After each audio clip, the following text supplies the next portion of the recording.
नमस्कार, आप देख रहे हैं जेके 24/7 न्यूज और मैं हूं आपके साथ सलोनी मलिक। बुलेटिन का आगाज करेंगे फटाफट अंदाज में। दिल्ली गाजीपुर बॉर्डर पर किसानों की बढ़ती संख्या को देखते हुए पुलिस ने 12 लेयर की बैरिकेडिंग कर दी है। हरियाणा के जींद और उत्तर प्रदेश के बिजनौर में किसानों की महापंचायत होने जा रही है। दोनों ही पंचायतों के लिए किसान नेताओं ने तैयारी शुरू कर दी है। भारतीय किसान यूनियन के भानु गुट ने राकेश टिकैत पर बड़ा आरोप लगाया है। भानु गुट ने प्रमुख ने कहा है कि राकेश टिकैत के खिलाफ दर्ज मुकदमे जैसे ही हटा लिए जाएंगे वहां गांव वापस चले जाएंगे। किसान नेता राकेश टिकैत ने कहा है कि कृषि कानूनों पर पीएम मोदी के बयान का स्वागत करते हैं। हमारी तो बस तीनों काले कानून वापस लेने और एमएसपी पर कानून बनाने की मांग है।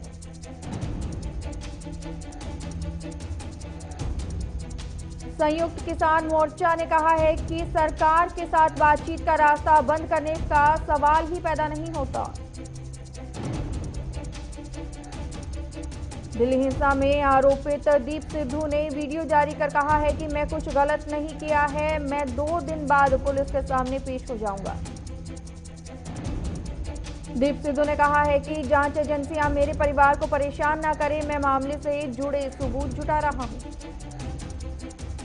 कृषि कानूनों के खिलाफ किसान आंदोलन का आज कई दिन हो गए हैं और किसान कानूनों को वापस लेने की मांग पर अड़े हुए हैं। हरियाणा में 3 से 5 फरवरी तक हर ब्लॉक में किसान आंदोलन के समर्थन में कांग्रेस शांति मार्च निकालेगी। गणतंत्र दिवस के दिन दिल्ली में हुई हिंसा को हरियाणा कांग्रेस की अध्यक्ष कुमारी सैलजा ने दुर्भाग्यपूर्ण बताया है और हिंसा के लिए सरकार को जिम्मेदार ठहराया है। कुमारी सैलजा ने कहा है कि कांग्रेस शुरू से ही कृषि कानूनों के खिलाफ रही है। कृषि कानूनों के कारण ऐसी स्थिति पैदा हुई है जिससे सभी लोगों को परेशान किया है। यूपी के कृषि मंत्री सूर्य प्रताप शाही ने विपक्षी दलों पर निशाना साधते हुए कहा है कि 2004 से 2014 तक 2,66,000 किसानों ने आत्महत्या कर दी थी। अगर उनकी कृषि नीतियां सही थी तो किसानों ने आत्महत्या क्यों की? बंगाल चुनाव से पहले मुख्यमंत्री ममता बनर्जी को बड़ा झटका लगा है। टीएमसी के 5 कद्दावर नेता गृह मंत्री अमित शाह की मौजूदगी में बीजेपी में शामिल हुए हैं। टीएमसी के पूर्व नेता राजीव बनर्जी, विधायक वैशाली डालमिया, प्रवीण घोषाल, रुद्रीन घोष और रथिन चक्रवर्ती ने अमित शाह से उनके आवास पर मुलाकात की और उसके बाद सभी बीजेपी में शामिल हो गए। बीजेपी अध्यक्ष जेपी नड्डा ने ऐलान किया है कि तमिलनाडु में एआईएडीएमके के साथ मिलकर बीजेपी विधानसभा का चुनाव लड़ेगी। आज प्रधानमंत्री नरेंद्र मोदी ने 2021 के पहले मन की बात कार्यक्रम को संबोधित किया। प्रधानमंत्री ने दिल्ली हिंसा को लेकर कहा कि 26 जनवरी को तिरंगे का अपमान देखकर देश बहुत दुखी हुआ। इसके अलावा पीएम मोदी ने कहा कि कोरोना के खिलाफ टीकाकरण जारी है जो दुनिया के लिए मिसाल बन रहा है। प्रधानमंत्री नरेंद्र मोदी ने कहा कि भारत दुनिया में सबसे तेज गति से अपने नागरिकों का वैक्सीनेशन कर रहा है। संकट के समय में आत्मनिर्भर भारत दुनिया की सेवा कर पा रहा है। पीएम मोदी ने कहा कि मुझे मन की बात में सबसे अच्छा लगता है कि मुझे बहुत कुछ जानने, सीखने और पढ़ने को मिलता है। एक प्रकार से आप सबसे जुड़ने का मौका मिलता है। केंद्रीय मंत्री स्मृति ईरानी आज पश्चिम बंगाल के हावड़ा में रैली को संबोधित करेंगी। बीजेपी की बी टीम कहने पर एआईएमआईएम अध्यक्ष सुदीन ओवैसी ने कांग्रेस और टीएमसी को खरी खोटी सुनाई और कहा कि मैं सिर्फ जनता का हूं। केंद्रीय मंत्री प्रकाश जावड़ेकर ने कहा है कि 1 फरवरी से सभी सिनेमाघर पूरी क्षमता के साथ खोले जा सकेंगे। देश भर में पिछले 24 घंटे में कोरोना के 13,052 मामले सामने आए हैं और 127 लोगों की जान चली गई है। भारत में कोरोना वायरस के कुल मामलों की संख्या 1,07,00,000 से ज्यादा हो गई है, जबकि अब तक 1,68,000 से ज्यादा लोगों की मौत हो गई है। देश भर में अब तक 37 लाख से ज्यादा स्वास्थ्य कर्मियों को कोविड-19 का टीका लगाया जा चुका है। देश को एक और कोरोना वैक्सीन मिल सकती है। सीरम इंस्टीट्यूट ऑफ इंडिया ने सरकार से कोवैक्सीन टीके के परीक्षण की अनुमति मांगी है। दिल्ली को ठंड और घने कोहरे से थोड़ी राहत मिली है। शीतलहर का असर कम होने से प्रदूषण में इजाफा होने लगा है। राजधानी में आज प्रदूषण का स्तर बेहद खराब श्रेणी में पहुंच गया है। एयर क्वालिटी इंडेक्स का स्तर 305 दर्ज किया गया है। मौसम विभाग के मुताबिक दिल्ली में 3 फरवरी से 5 फरवरी के बीच हल्की बारिश हो सकती है। वहीं उत्तर प्रदेश, बिहार, पश्चिम बंगाल समेत कई राज्यों में अभी घने कोहरे से राहत मिलती दिखाई नहीं दे रही है। देश भर में आज से पल्स पोलियो अभियान की शुरुआत हो गई है। राष्ट्रपति रामनाथ कोविंद ने राष्ट्रपति भवन में कुछ बच्चों को पोलियो पिलाकर इस अभियान की शुरुआत की।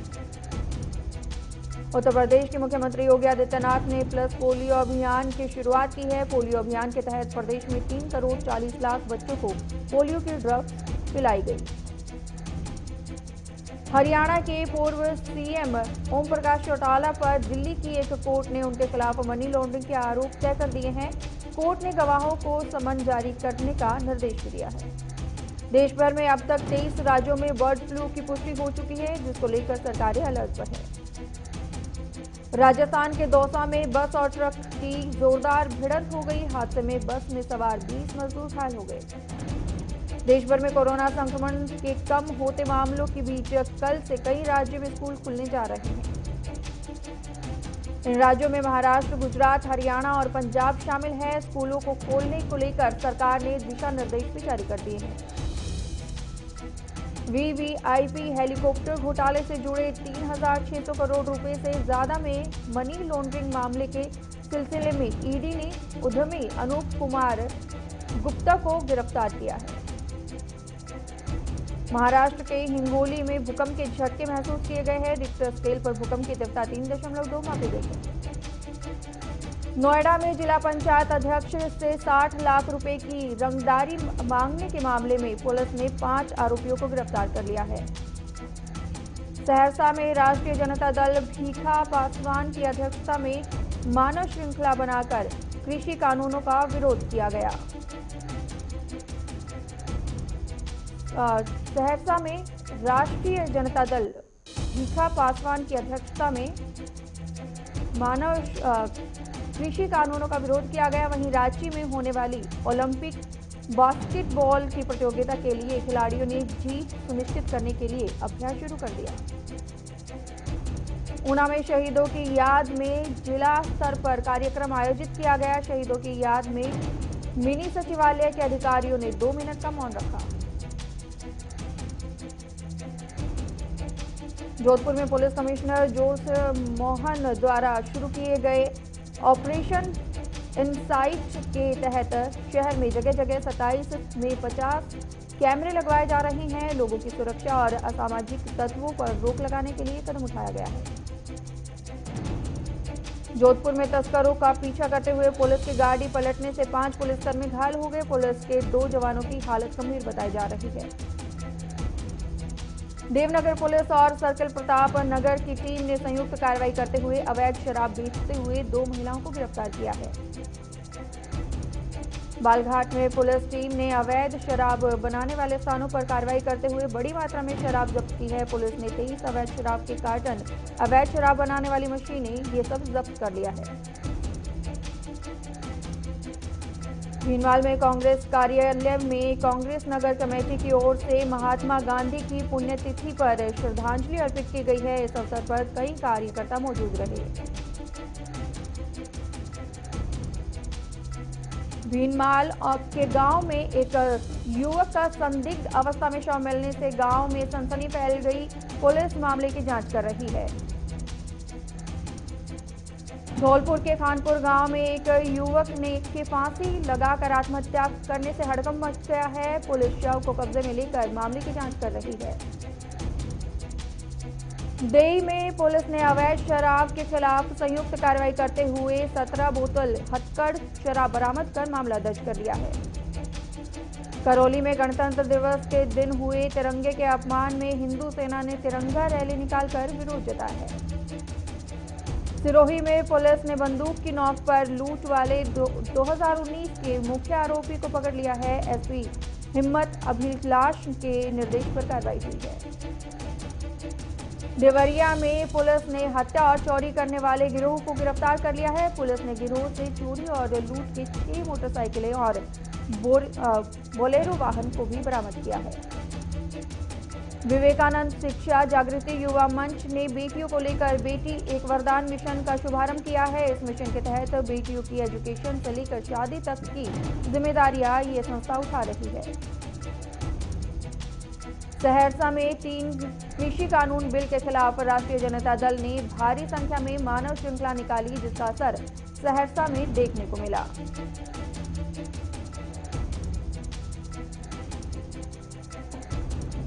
पेंड्रा मरवाही में पारा 4 डिग्री तो वहीं अमरकंटक में 3 डिग्री दर्ज किया गया है। ठंड से निजात पाने के लिए लोग अलाव का सहारा ले रहे हैं। गौरेला में 9 साल की नाबालिग बालिका से दुष्कर्म का मामला सामने आया है। आरोपी के खिलाफ पॉक्सो एक्ट के तहत अपराध दर्ज किया गया है। दुमका में एक महिला की ठंड के प्रकोप से मौत हो गई है। पुलिस ने शव का पोस्टमार्टम कर कार्रवाई करवाकर शव परिजनों को सौंप दिया है। दुमका में महात्मा गांधी की पुण्यतिथि पर विभिन्न कार्यालयों पर 2 मिनट का मौन धारण कर गांधी जी को श्रद्धांजलि दी गई।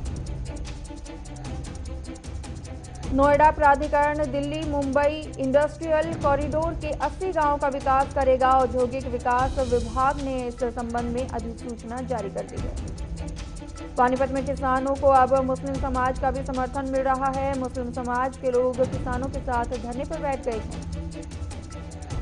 देवघर में भारतीय सूचना अधिकार रक्षा मंच की ओर से आरटीआई कार्यकर्ता सम्मेलन का आयोजन किया गया, जिसमें जिला अध्यक्ष ने आरटीआई कानून की जानकारी दी। साहिबगंज में आजसू पार्टी के सुप्रीमो सुदेश महतो ने मुख्यमंत्री हेमंत सोरेन पर जनता के साथ छल कपट करने का गंभीर आरोप लगाया है। दिल्ली में हुई हिंसा से आहत सर्व समाज के लोगों ने पानीपत में तिरंगा यात्रा निकाली। इस दौरान सुरक्षा के पुख्ता इंतजाम किए गए थे। 26 जनवरी को हुए तिरंगे के अपमान में बल्लभगढ़ में बीजेपी कार्यकर्ताओं ने तिरंगा यात्रा निकाली। हरियाणा के केंद्रीय राज्य मंत्री कृष्णपाल गुर्जर ने नवादा में करीब 2.5 करोड़ के विकास कार्यों का उद्घाटन किया और किसान आंदोलन पर कहा कि धरने पर बैठे लोग किसान नहीं, विरोधी हैं। कानपुर में जिलाधिकारी के परमिशन के बिना गांव में 28 लाख की दुकानें बनाने के लिए रुपए लिए गए, लेकिन बावजूद इसके दुकानें अभी भी अधूरी पड़ी हुई हैं। गया में किसानों के समर्थन में कांग्रेस और आरजेडी ने मानव श्रृंखला रैली निकाली और काले कानून वापस लेने के लिए आंदोलन तेज करने की भी चेतावनी दी। पटना में भी किसान आंदोलन के समर्थन में राजद कार्यकर्ताओं ने मानव श्रृंखला बनाकर काला कानून वापस लेने की सरकार से मांग की। पेट्रोल डीजल के दाम में बढ़ोतरी नहीं हुई है। पेट्रोल 86.30 रुपये और डीजल 76.48 रुपये पर बिक रहा है। इस बार के बजट में 5 लाख तक की कमाई टैक्स फ्री हो सकती है। साथ ही इंश्योरेंस प्रीमियम पर भी छूट बढ़ सकती है। बजट सत्र में नए बिल आएंगे, यानी कि अलग एनपीएस ट्रस्ट बनाने के से लेकर खनन की जल्द मंजूरी तक संसद में 20 आर्थिक बिल पेश किए जाएंगे। 2020 में टोयोटा दुनिया की सबसे बड़ी कार निर्माता बनी। साथ ही अब टेस्ला को चुनौती देने के लिए कंपनी इलेक्ट्रिक कार भी बनाएगी। टेलीग्राम ने एक अनोखा फीचर लॉन्च कर दिया है, जो व्हाट्सएप की चैट हिस्ट्री को टेलीग्राम पर ट्रांसफर करने की सुविधा देगा। इससे यूजर को प्लेटफॉर्म स्विच करते समय पुरानी चैट से समझौता नहीं करना पड़ेगा। बजट में लोगों को राहत देने के लिए नई टैक्स व्यवस्था को सरकार आकर्षक बनाएगी। पीएफ और लीव ट्रेवल कंसेंट यानी एलटीसी पर टैक्स छूट दी जा सकती है। रियल एस्टेट में इकोनॉमी को 5 लाख करोड़ डॉलर तक ले जाने का दम है, जिसके तहत फिलहाल बजट में स्पोर्ट्स की जरूरत है। रोजगार बढ़ाने के लिए एमएसएमई पर फोकस किया जा सकता है। दरअसल छोटे कारोबारियों के लिए नियम आसान किए जा सकते हैं। बिटकॉइन पर सरकार रोक लगाएगी, हालांकि इससे रुपए के डिजिटल वर्जन को कंट्री करेंसी का दर्जा मिल सकता है। ऑनलाइन एजुकेशन के लिए फ्री इंटरनेट और टैबलेट मिल सकता है, यानी इस बार नई नेशनल एजुकेशन पॉलिसी लागू करने पर फोकस रहेगा।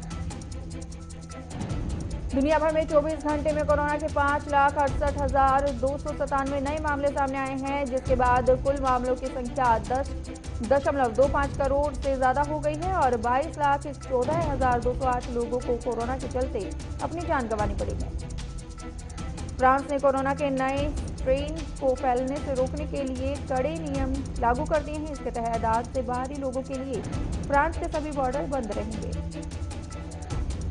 सिंगापुर ने कोविड-19 टीकाकरण से होने वाले गंभीर साइड इफेक्ट पर आर्थिक मदद देने का ऐलान कर दिया है। प्रभावित लोगों को 2 स्तरों पर मदद मिलेगी।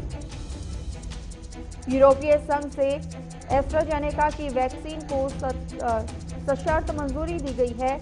ये वैक्सीन केवल उन लोगों को दी जाएगी जिनकी उम्र 18 साल या उससे ज्यादा है। संघ ने ये भी कहा है कि लोगों को सुरक्षा वैक्सीन उपलब्ध कराने को लेकर उनकी प्राथमिकता है।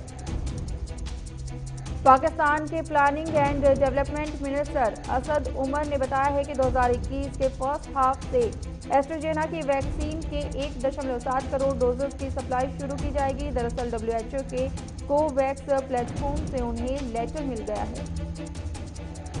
इक्वाडोर में प्राइवेट क्लिनिक में 70,000 लोगों को फर्जी कोरोना वैक्सीन लगाई गई, जिसके जरिए एक खुराक के 1100 रुपये वसूले गए।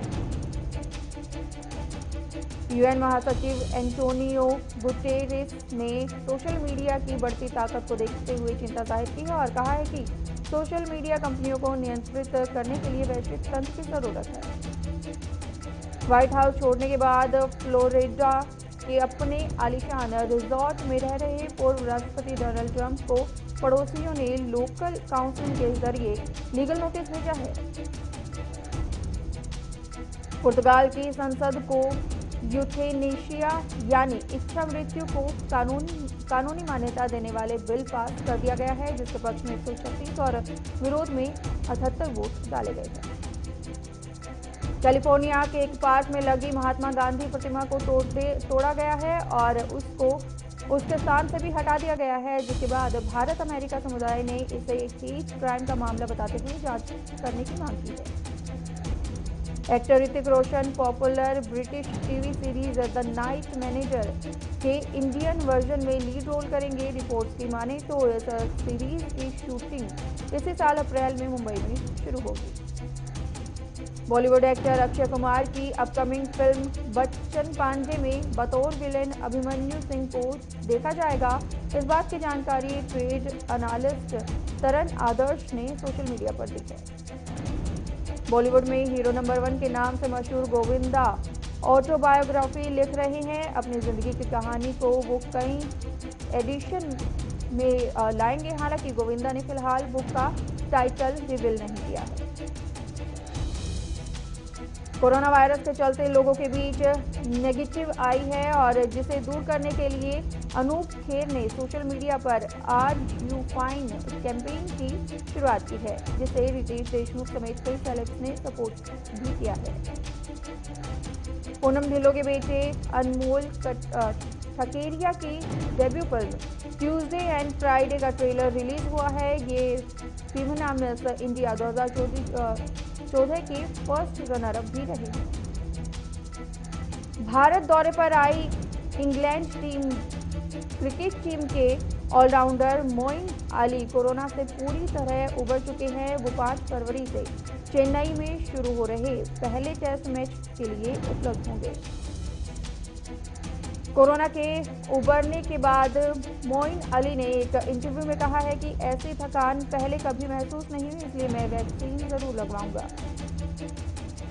EPL फुटबॉल में मैनचेस्टर यूनाइटेड के स्टार रैशफोर्ड को सोशल मीडिया पर नस्लभेदी टिप्पणी का शिकार होना पड़ा है, जिससे फुटबॉल बोले कि मानवता का स्तर नीचे गिर गया है। भारत ने पहले एशियन ऑनलाइन शूटिंग चैंपियनशिप में 4 गोल्ड समेत 11 मेडल अपने नाम कर लिए हैं। हालांकि भारत ने इस प्रतियोगिता में 24 स्तरीय दल उतारा गया है। आईसीसी टेस्ट रैंकिंग में कोहली चौथे नंबर पर काबिज, साथ ही बाबर को पीछे छोड़कर छठवें नंबर पर पुजारा पहुंच गए हैं, जिससे टॉप 10 बॉल्स में 2 भारतीय हैं।